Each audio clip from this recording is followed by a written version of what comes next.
Então, estamos aí em dúvida desse aspecto, se a gente conectar o recipiente a um tubo estreito, a um tubo largo com o mesmo volume de líquido, né? Obviamente o nível vai variar. O que acontece? Tem um segundo aspecto que eu quero, antes de passar o filme, discutir, é sobre a natureza da pressão, né? A pressão, ela é força, que é um vetor, dividido pela área, né? Mas veja, todo mundo tratou a força como escalar a vida inteira, concorda?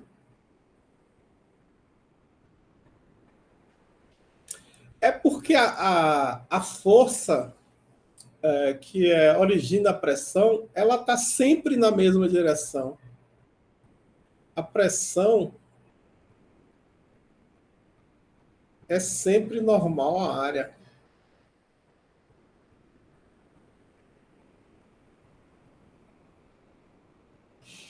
Se você tem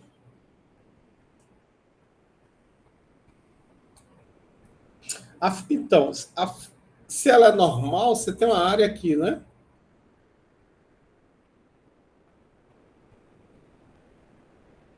Tem essa normal aqui. E a força vamos dizer que é de um gás, né? Então, oriunda das moléculas se chocando a esse gás. Ela é também normal. Tem esse vetor aqui, por exemplo. Se a gente calcular essa força, aí vamos fazer sem integração nesse momento. A força vai ser a pressão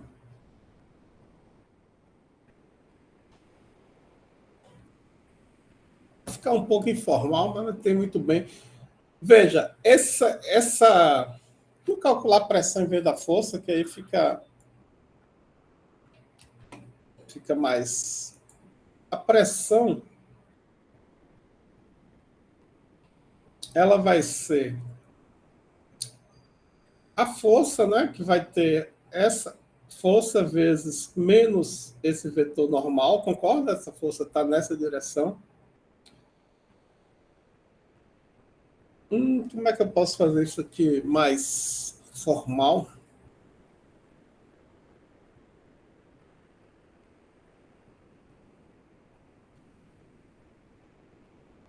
De outra forma, informal mesmo, não tem problema. A força vai ser igual a pressão multiplicado pela área. Aí vou fazer aqui uma liberdade, que a pressão, como ela é normal a área, vai ser vezes menos N. Escalar a área, que é a área, módulo, né, o valor da área, vezes o vetor normal. Então, veja, esses vetores aqui, eles serão o quê? Sempre paralelos ou antiparalelos. Então, ele vai ser sempre 1 ou menos 1. Né? Então, a gente pode tirar isso aqui,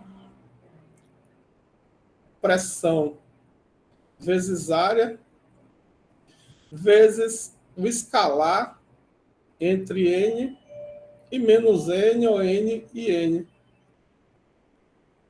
Então, a pressão, ela é força. A força, né? Vai ser sempre pressão vezes área. E vai estar nessa direção ou nessa direção, a resultante, a depender se o escalar é positivo ou negativo. Aí, por exemplo, eu falei da mão. Vamos supor que você está na piscina.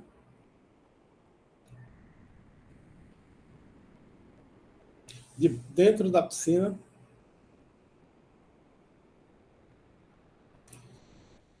Aí você estica a mão.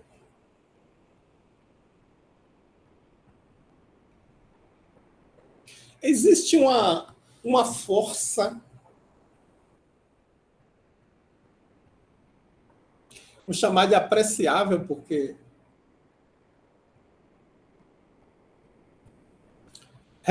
existe uma força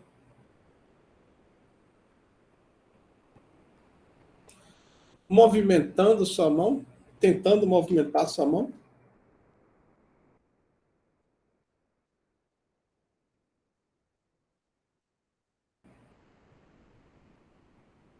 Como assim, professor? Não estou entendendo. Veja, eu botei a piscina para ser mais forte. Estiquei minha mão aqui. Aqui tem a gravidade, né?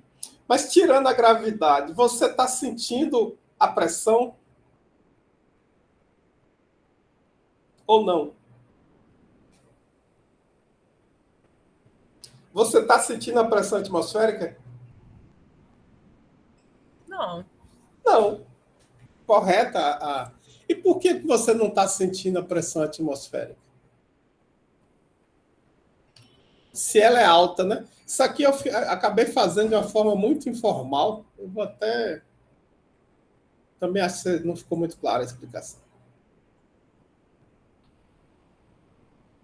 Por que a gente não está sentindo a pressão atmosférica? Veja, se eu ponho meu celular aqui, existe alguma força resultante da atmosfera nele?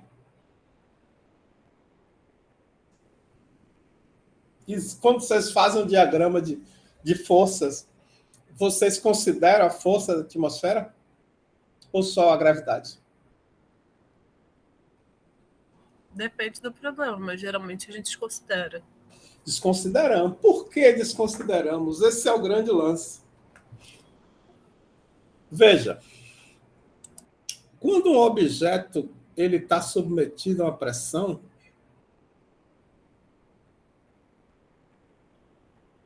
vou pegar aqui o celular.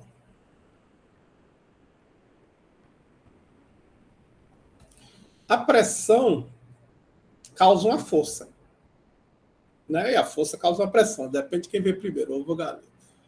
Mas veja, a força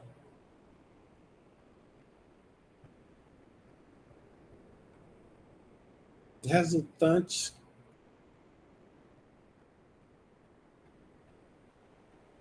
aí eu vou fazer aproximado também. É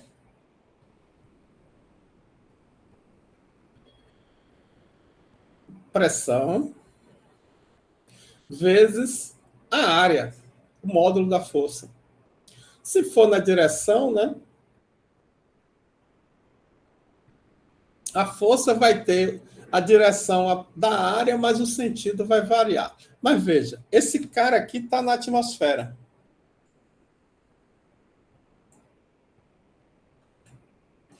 Existe pressão atmosférica do lado de cima?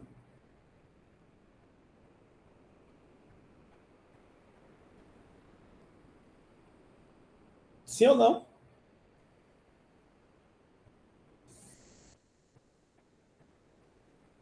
Minha mão aqui tem pressão atmosférica aqui em cima? Sim, mas embaixo Sim. também. Exato. Esse aqui é o lance. E aqui também. E todos eles, né? Sim. Ah, então a gente desconsidera por ser uma pressão uniforme. Exatamente.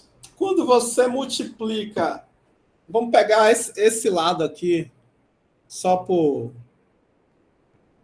esse lado aqui,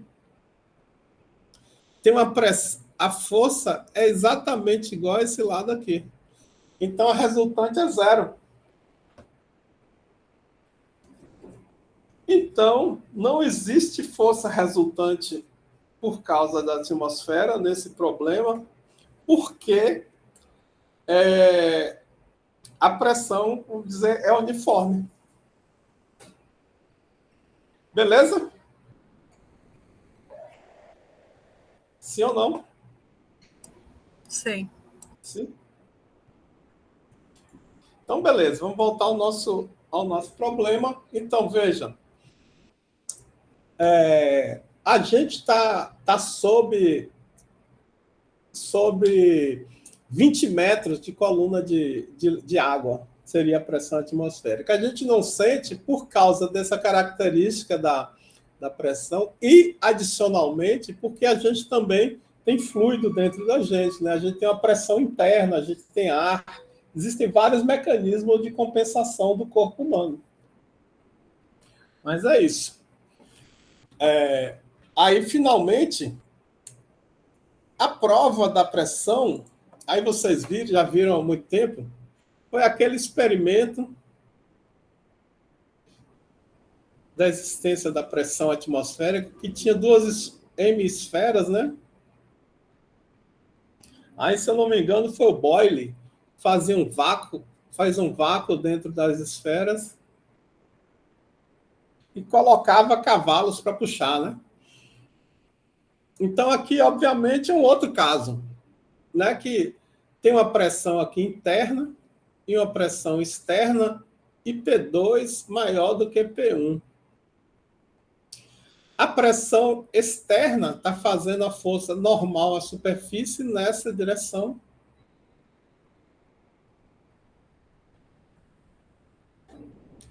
E a pressão interna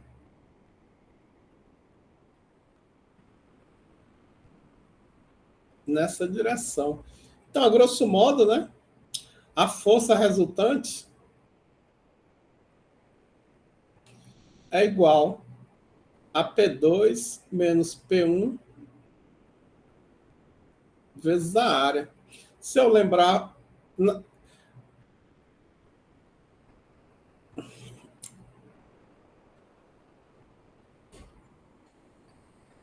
E não grosso modo, né? Veja que essa área, o vetor normal muda, vai mudando de posição, então a gente tem que integrar. Né? Então, na verdade, isso aqui a gente vai pegar um elemento de área vetorial, né? Vai ter um NDA, vai ter uma força de pressão escalar, isso aqui vai ser P2 menos P1.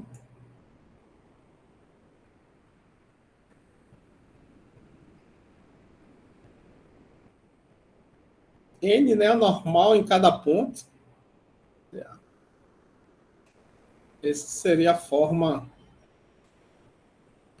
Esse aqui valeria para um cubo, né? Porque, veja, para um cubo, se a gente pegar um cubo,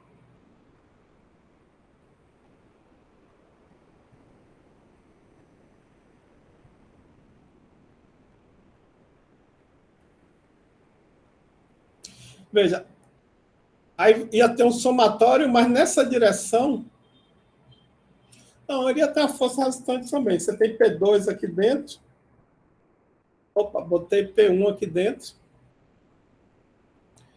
e P2 aqui fora. Aí botar aqui, ali a direção é chamar de X, Y, Z.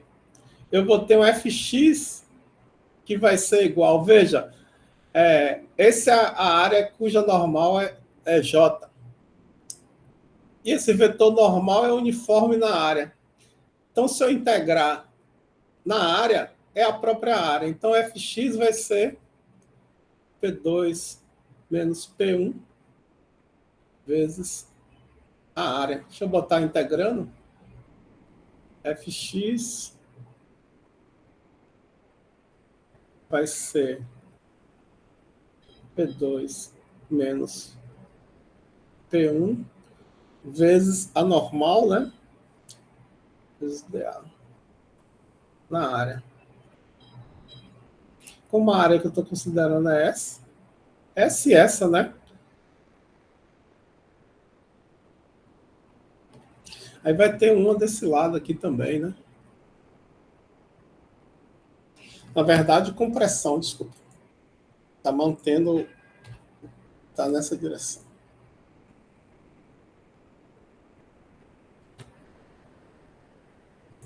Todo mundo entendeu essa partezinha da integral aí? Não é muito nosso assunto aqui não, mas só para... Aham. Beleza. Então vamos voltar ao nosso experimento.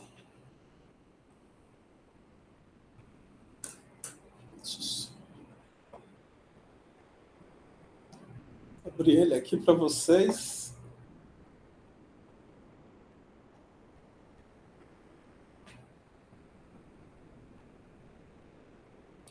No assunto que eu tinha planejado, blá, blá, blá, cadê o...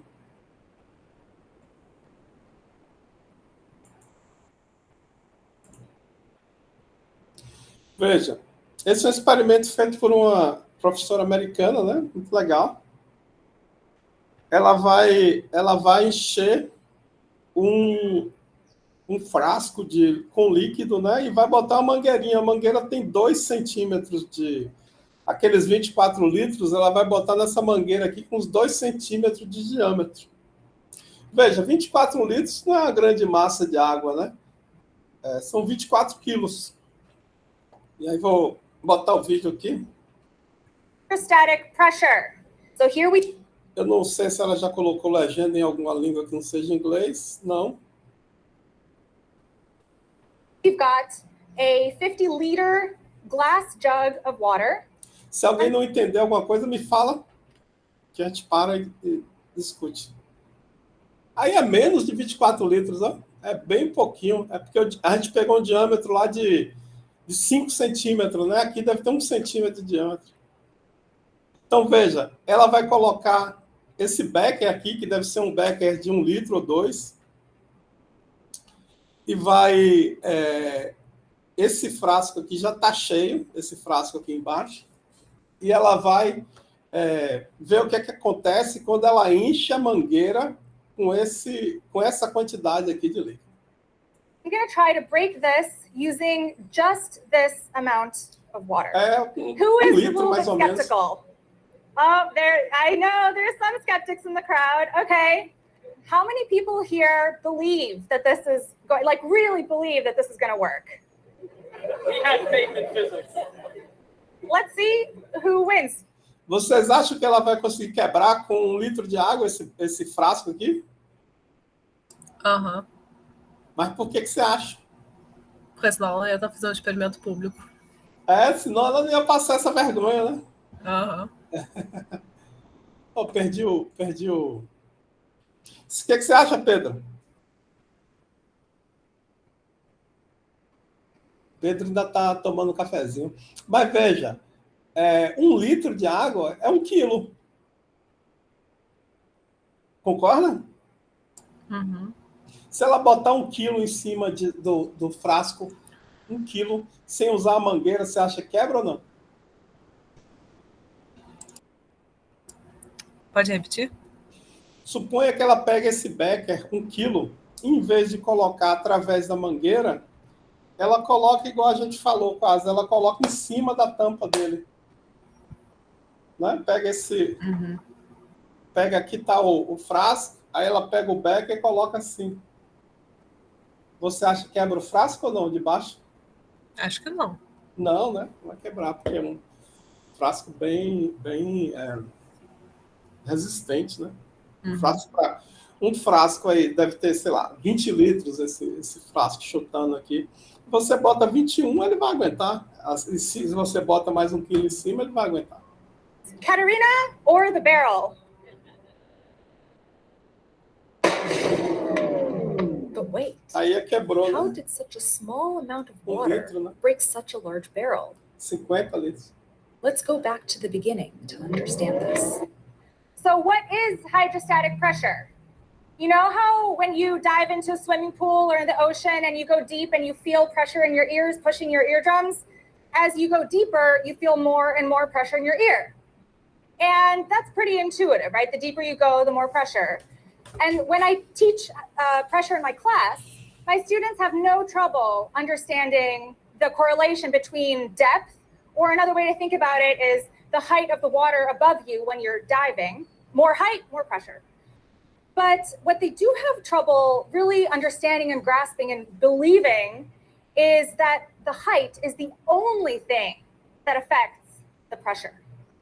Think about the Hoover Dam. They built a huge, thick wall there to block the water from falling. That's not because Lake Mead behind it has so much water in it, which is pushing with a huge mass of water. In fact, if you took away Lake Mead completely and kept only a thin film of water right where the dam is, going as deep as the dam, you would feel the same pressure as with a whole lake. And another example is if you had a long, thin straw extending 150 feet, the pressure at the bottom of the straw would be the same as if you dove in the ocean 150 feet deep. I started looking online for videos to try to find other people who've done demonstrations of this, and I actually couldn't find any. And then I tried to look up how Pascal himself, who's the guy who thought about this experiment, Blaise Pascal, in 1646, he came up with these laws. I tried to find out how he did it, and there was a lot of uncertainty as to how exactly he did it, and even if he did it at all. So here we've got a 50-liter glass jug of water, and it's already full, as you can see. And on top of that, we have a hose that extends 155 feet up into the top of Fine Hall. And here we've got the water that I'm going to use. One more thing that you should know to understand this experiment is that when the pressure of the water goes down, it pushes down on top of the liquid, right? But that pressure is then evenly distributed throughout the whole volume of the water. So the entire jug will feel that same pressure. And in particular, every point on the surface of the glass will also feel that pressure.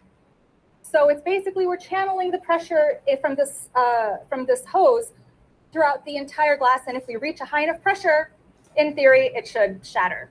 Even though it's a simple idea, there were a lot of technical challenges to overcome. For instance, as you pour water down a narrow tube, air bubbles can form in the tube, and then the surface tension of the water prevents them from escaping. Adding soap to the water breaks the surface tension, and this allows the air bubbles to travel up the tube more easily.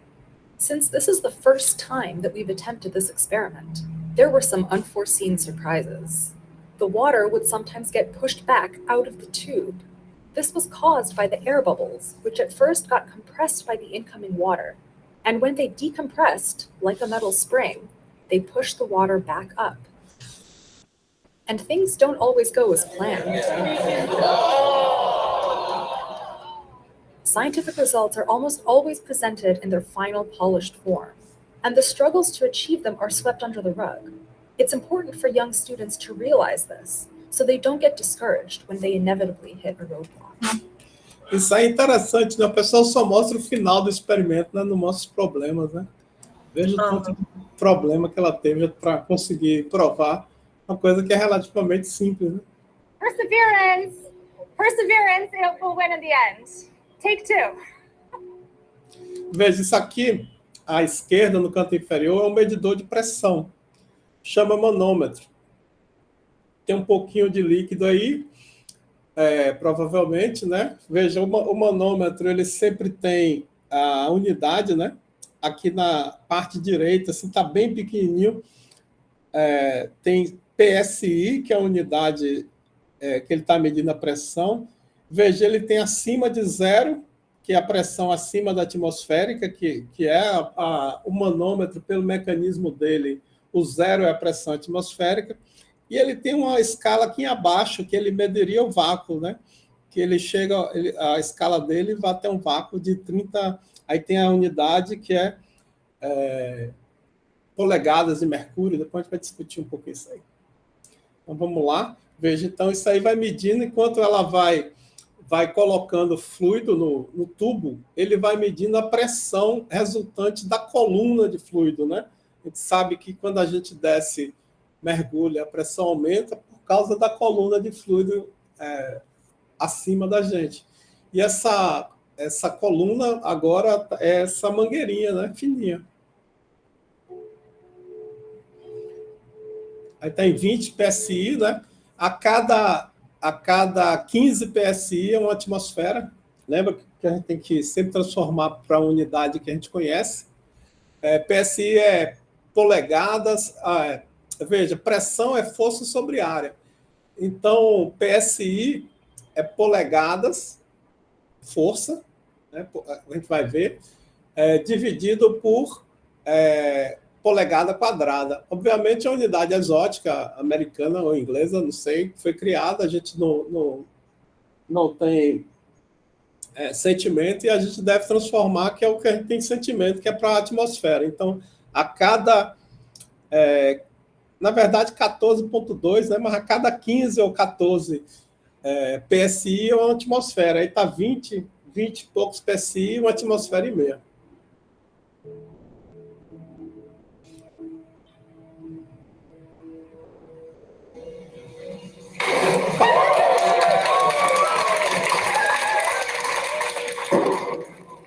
Só voltar aqui.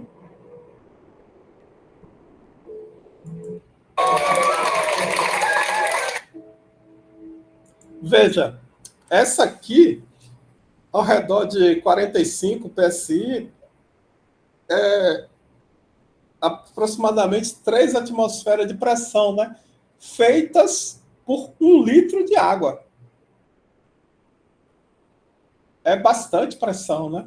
Ela falou no começo que o prédio tem 130, onde ela está, tem 130 pés. 130 pés, um pé é 30 centímetros, né? Então ela está aí ao redor de 130,3, 13 vezes 3, 39, 40 metros de altura, né? É De muita coluna coisa. de água. Hã? É muita coisa. É muita coisa, mas veja, a altura é muito grande, mas a coluna de água é fininha. Ou seja, a pressão não depende, a pressão no mar sei lá, 30 metros, que a gente falou, 40 metros de profundidade, é exatamente igual à pressão a 40 metros de profundidade nessa mangueira. Esse aqui é o ponto que ela quer, que ela está levando, que ela quer enfatizar.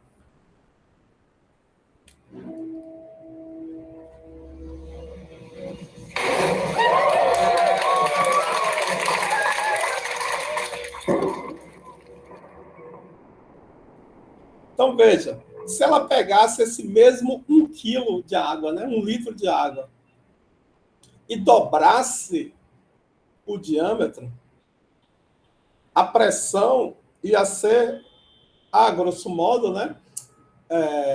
Na verdade, ia ser 1/4, né? Que depende do diâmetro, a quarta, né? A pressão, em vez de ser 20, seria 5 atmosferas. Então, não seria, o frasco não seria quebrado, apesar da quantidade de água ser o mesmo. Não tem nada a ver com o peso, né? Tem a ver com a coluna, a altura da coluna de líquido. Hã? Aham, faz sentido. É legal, né? Uhum.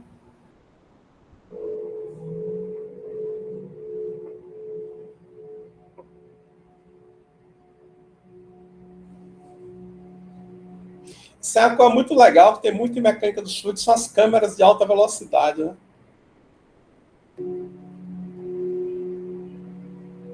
Aí as rachaduras, né, aparecendo, aí é a super câmera, né? Em mecânica do fluido tem muito.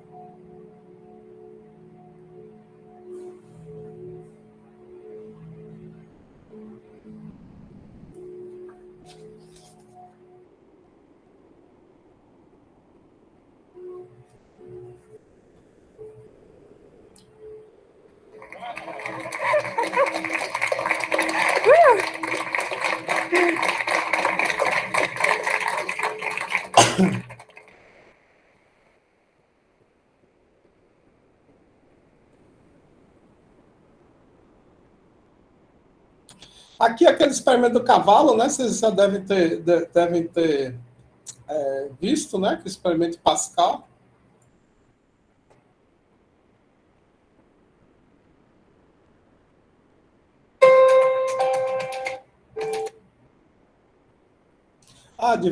Não, mas aí foi o cara que inventou a bomba, né? Para poder remover o.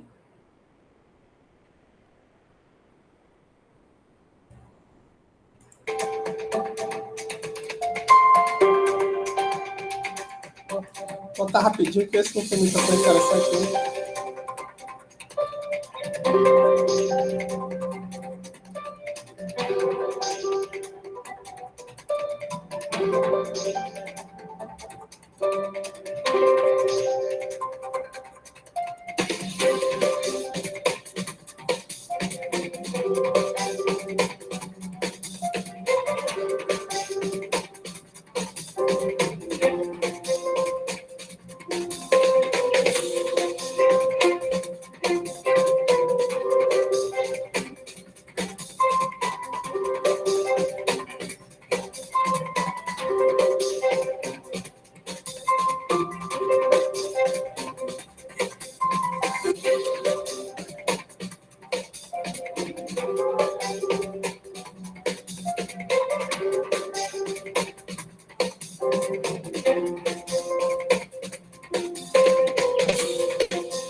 Vamos ver esse aqui, eu não lembro exatamente o que é esse aqui. O paradoxo da hidrostática é que a pressão não depende do volume de água, só depende da altura da coluna. De água não, de fluido, né? A gente fala de água por visto.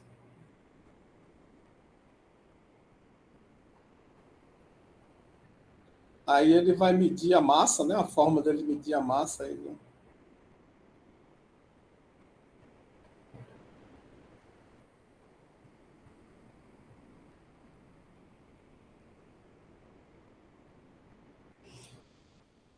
A massa ou a força, né? Eu não sei o que ele está. O que vem aqui embaixo. O que ele está.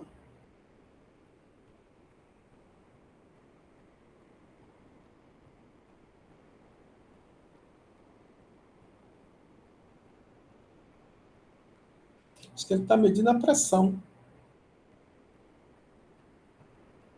Veja, ele reduziu a massa e a pressão é a mesma.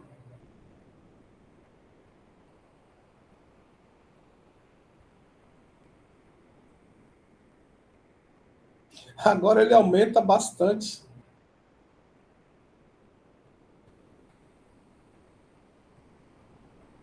Ele está medindo a pressão, veja. Aí na mesma altura a pressão é a mesma. Independente do volume de líquido, né? Que é mais ou menos o que a menina fez, mas a menina... Esqueci. Opa,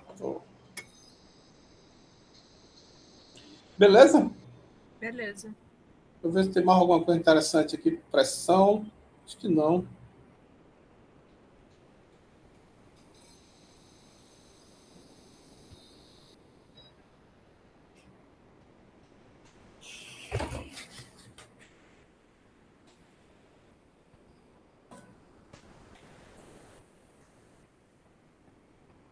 Então vamos voltar à nossa vaca fria.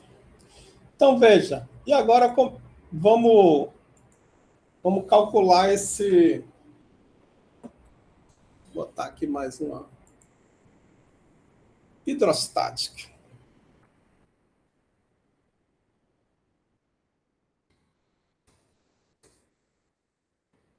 Para a gente calcular esse efeito, a gente vai ter que fazer um balanço de força. Eu vou começar a fazer e a gente termina na próxima aula. Mas primeiro, todo mundo entendeu direitinho os vídeos? Algum comentário? Acho que eles foram muito bons para ilustrar o que você estava falando. Legal. Deu para visualizar bem. Que bom que você gostou, Lívia. Legal. Pedro? Oi, professor, nenhum comentário, não. Gostei, achei Achei bom. legal, legal também. Sim. Emily, que eu perturbo. Achei interessante. Legal que vocês gostaram. Minhas coisas aqui travaram de novo. Veja, hidrostática é o estudo dos fluidos parados, né?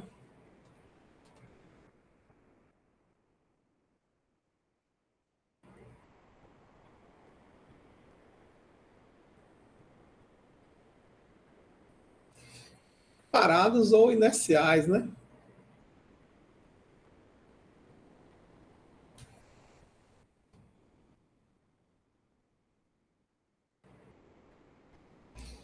Nessa condição que não há movimento do fluido, as tensões de cisalhamento são zero.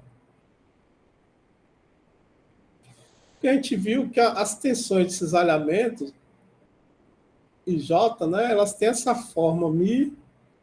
Aí eu vou botar da forma completa, né? D-ROM de V na direção I em relação à direção J mais D-ROM de V na direção J em relação à direção I. Que é a equação a forma da lei de Newton da viscosidade em 3 dimensões, né? A gente viu aqui tal plano, direção. A gente viu, deduziu, na verdade, a gente deduziu simplificadamente, né? Na forma da lei de Newton da viscosidade, que a gente mi d-ROM de Vx. Opa! A gente deduziu, não era um d-ROM, não era um d, a gente só estava levando em consideração uma direção. Mas é a mesma coisa. Aqui isso é a forma para um problema genérico de 3 dimensões. Isso é igual a zero, porque o fluido ele não está em movimento. Então,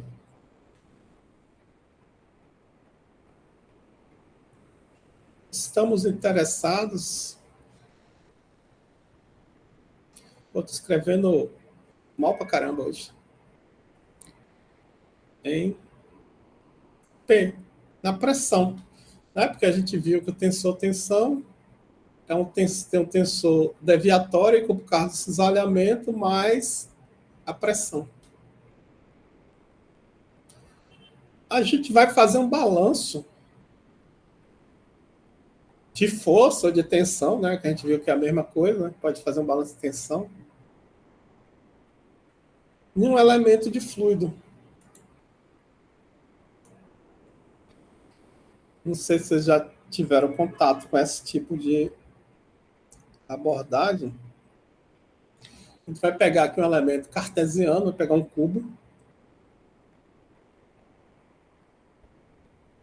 Um cubo de fluido.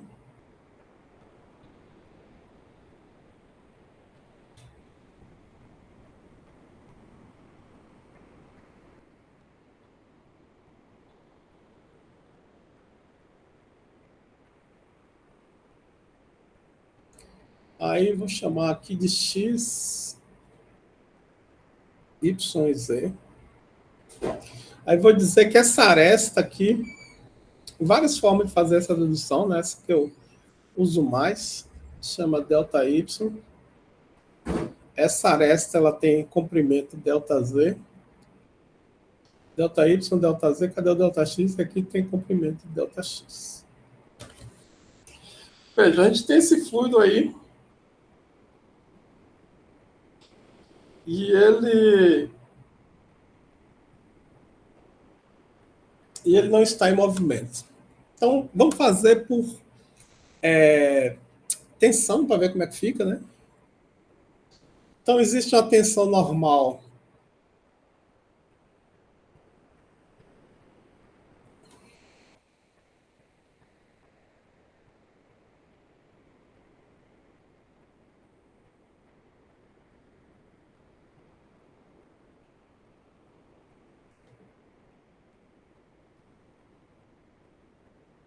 E aqui existe mais uma força, né? Que é fazer um balão de força, melhor, né? Existe uma força aqui nesse fluido. O fluido ele está o quê? Submetido à gravidade. Então tem a força da gravidade aqui também, mesmo ele parado, concorda? Vai? Então, se a gente fizer esse balanço de força aí, como é que fica?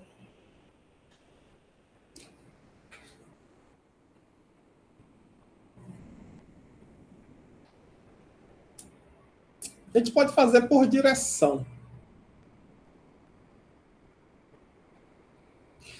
A gente não sabe o resultado de um balanço de tensão, mas a gente sabe o resultado de um balanço de forças. A gente sabe que a lei de Newton... Caraca, hoje eu não estou conseguindo escrever direito.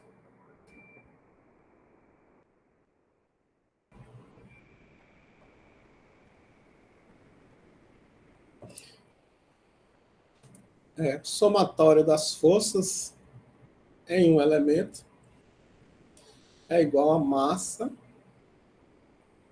Isso a gente sabe. Tem até uma questão filosófica, não sei se alguém gosta de filosofia.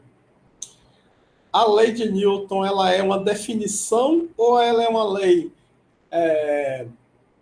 empírica, que a gente chama, que é uma lei obtida da experimentação? Não somos nós que vamos responder essa questão. Nós vamos acreditar nela, vamos fazer igual Newton, né? Newton teve um grande problema quando ele determinou as leis das físicas, porque, principalmente a lei da gravidade. Porque a lei da gravidade é uma lei muito interessante, né? Um planeta tem uma ação em outro planeta à distância. Não existe nada, né, entre os planetas. Na época foi muito revolucionário isso, por dois motivos, né? Existia o conceito de éter, né? Que éter é uma coisa que transmitia aí, teoricamente algumas forças, né? E o Newton falou que não sabia qual era a causa dessa transmissão da gravidade, né? Ele não disse que o éter, não sei o que, transmitia. Ele falou que hipóteses non fingo, em latim, que é justamente não sei. E aí essa foi uma das grandes revoluções da física, né? Porque a física ela parou de se preocupar em achar a causa primeira. Porque a causa primeira das coisas, né, pode ser Deus, uma causa metafísica. A física deixou de se preocupar com a metafísica e passou a se preocupar somente com as consequências. Não sei por que eu fui parar nisso aí. Porque eu perguntei se era uma lei empírica ou se era uma definição. Mas é isso, essa coragem de dizer não sei foi um grande passo do Newton. Então, a gente tem que transformar o fluido que está sob tensão em um balanço de força. Nesse caso, é trivial. Porque se a gente pega aqui na direção X, veja, a força, a gente tem que achar os três componentes. A força, obviamente, todo mundo sabe.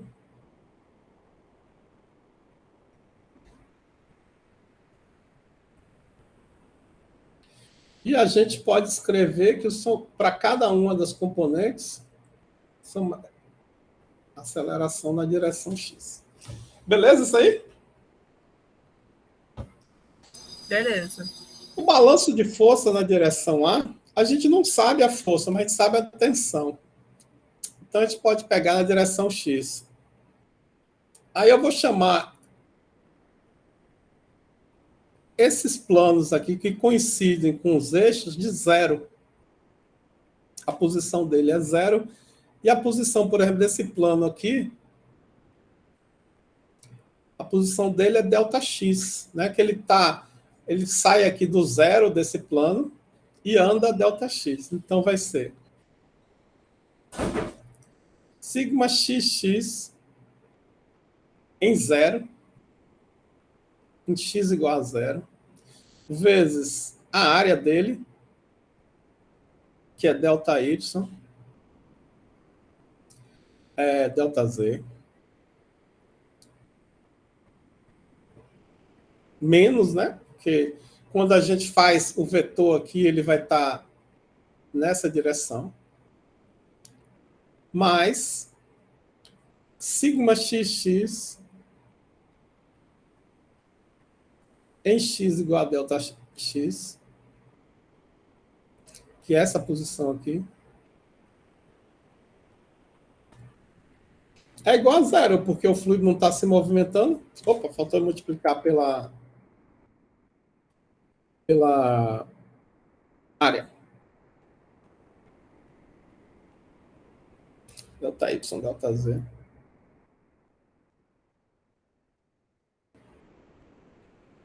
Beleza, esse é o balanço que a gente tem na direção X. Na direção Y vai ser a mesma coisa.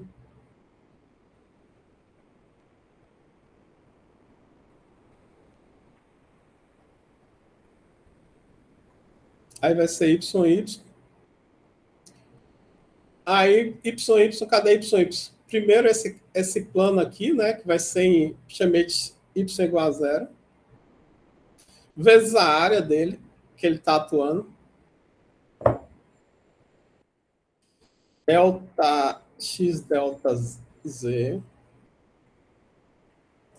mais sigma YY na outra posição, que é Y igual a delta Y,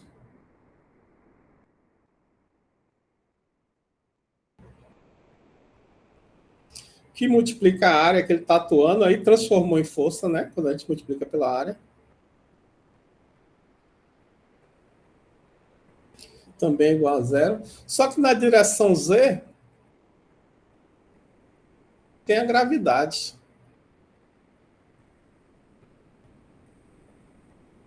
Aí eu só vou copiar aqui.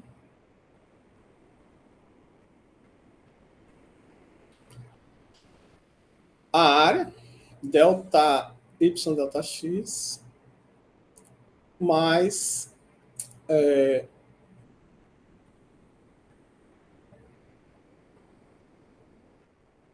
delta... Opa.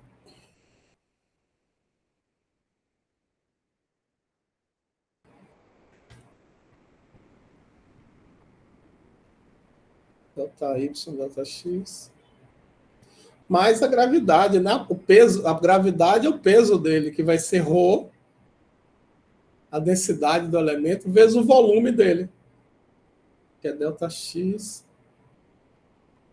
delta Y, delta Z. Também é igual a zero. E aí a gente para aqui por hoje e continuamos na próxima aula. Ok, professor.